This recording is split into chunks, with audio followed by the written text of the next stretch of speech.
দুর্গাপূজাকে সামনে রেখে পুজোর অনুমতি প্রদান সহ অন্যান্য নিয়ম শৃঙ্খলা সংক্রান্ত বিষয় নিয়ে বৈঠক করলেন আগরতলা পৌর নিগমের মেয়র।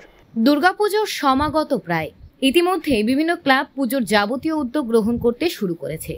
গত বছর আগরতলা পৌর নিগম এলাকায় ৩৭০টি ক্লাব ও অন্যান্য সামাজিক সংস্থা পুজো করার অনুমতি নিয়েছিল। এবছরও পুজোর অনুমতি প্রদানের কাজ শুরু হয়েছে। আগরতলা পৌর নিগমের মেয়র দীপক কুমার মজুমদার বৃহস্পতিবার সাংবাদিক সম্মেলনে পুজো প্যান্ডেল তৈরি করার নিয়ম কানুন সম্পর্কে বিস্তারিত তথ্য জানান।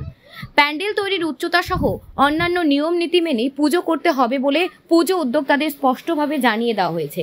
মেয়র সাংবাদিকদের জানান, আসন্ন দুর্গাপুজোকে সামনে রেখে গতকাল পুর নিগমের কনফারেন্স হলে অনুষ্ঠিত হয় মেয়র ইন কাউন্সিল মিটিং। এই মিটিংয়ে মূল উদ্দেশ্য ছিল আসন্ন দুর্গাপূজার পূর্ব প্রস্তুতি নিয়ে। গত বছর সব মিলিয়ে 4টি জোনে 370টি ক্লাব এবং অন্যান্য সামাজিক সংস্থাকে পুজোর অনুমতি প্রদান করা হয়েছিল পুর নিগমের পক্ষ থেকে।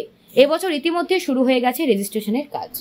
আমরা তো বলি, আমরা আলোচনা হয়েছে যে আমাদের অনুমতি ছাড়া কোনো প্যান্ডেল করা যাবে না, কিন্তু আমরা লক্ষ্য করছি অনেক জায়গায় প্যান্ডেল অলরেডি শুরু হয়ে গেছে।